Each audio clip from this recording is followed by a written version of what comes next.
One of the most interesting things about business in a free capitalist system, well, quasi-capitalist system in the United States, is that you don't have to reinvent the wheel. You can just take a will, brand it, label it, distribute it, and make money on it. Or you can take a concept that is already being done, make it easier, make it more convenient and cheaper for the consumer, and then profit off of it. Think about Netflix, for instance. I'm 26 and I'm part of the last generation that would actually have to physically go to the video rental store. And then when you got there, you had to pick out what movie you wanted. If you got home, you put it in, it was a dud, you were kind of screwed because you had no other alternative. Then you had to return it in a certain amount of time. If you didn't, you had late fees. So Netflix simply created a way to virtually rent films.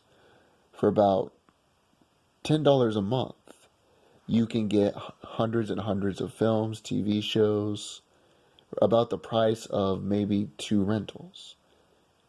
Think about Amazon. Amazon is basically the middleman. Instead of having to physically go to a store, purchase books, movies, so on and so forth, you can get that product online. So if you want to get into business, you don't have to invent a new product like Edison or Tesla. You can find a concept that is already being done, brand it, label it, and improve it. An example of branding and labeling would be Heinz. So we all know the Heinz ketchup, right? Well, Henry John Heinz, the individual that established the Heinz company, actually did not invent ketchup. Ketchup had been around for hundreds of years at that time. It is hypothesized that it was probably invented by the Chinese way back when. But what he did was, instead of putting additives into the ketchup, he made it more naturally. And as a result, a lot of his competitors were not able to compete with the quality. But he did something that was ingenious. The 1909 Food Act that was passed by Theodore Roosevelt that wanted to end the possible contamination of foods was supported by Heinz. He was a capitalist. He was considered a robber baron, but he supported that legislation. As a result, he was giving good publicity in magazines and newspapers, so on and so forth. But the interesting thing about that was, before that, Heinz was all into cleanliness. He wanted to make sure that his factories were clean. And since he already had that infrastructure in place, he knew if he supported that act as a shrewd businessman, other companies would not be able to quickly build the infrastructure to make it possible for their products to be clean. So a lot of them went out of business. And Heinz was able to have less competition in the market. Also, bottles used to be non-clear. He's the individual that started making ketchup bottles clear. Because a lot about a product is how aesthetically pleasing it is, the packaging, right? When you go to the grocery store, if you see a package that is aesthetically pleasing, you're going to more likely give that product a chance. So Heinz knew this, and he made the bottles clear with the paper at the bottom that said the logo of the company, said Heinz.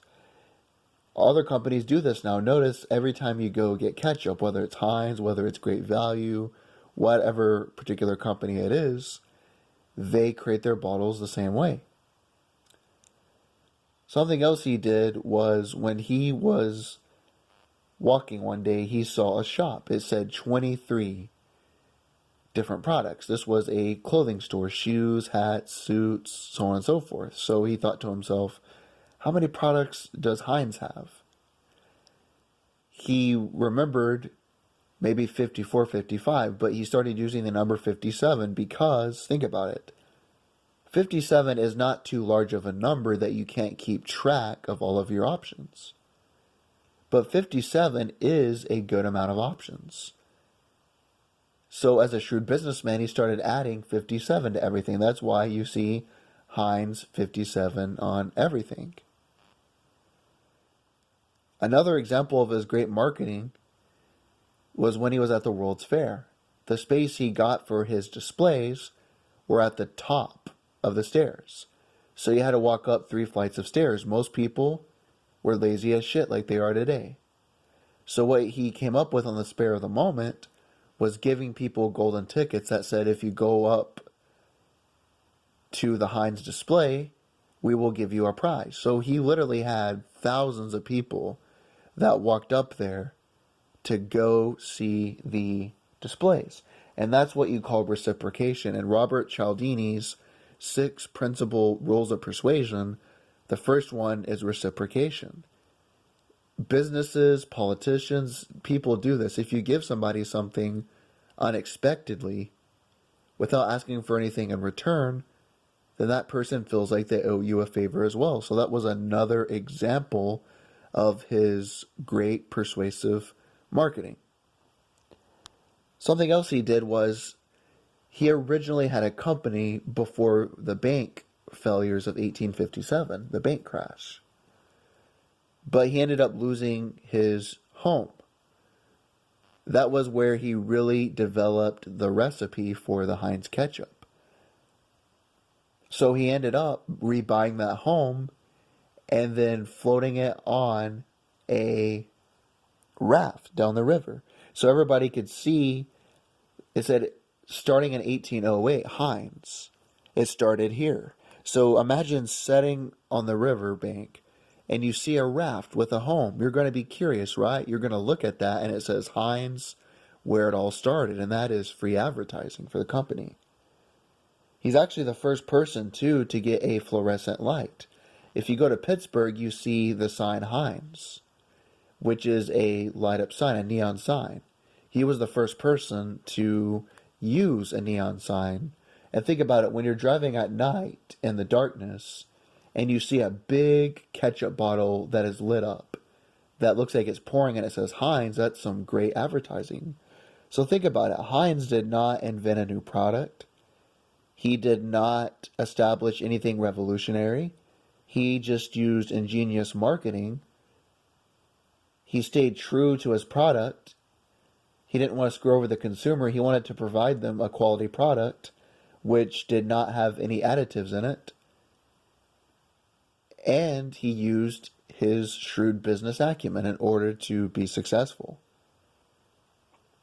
Well, that's what's crazy. Think about how much the product gets of the market. It gets 98% of the ketchup market today. It's an $8 billion company.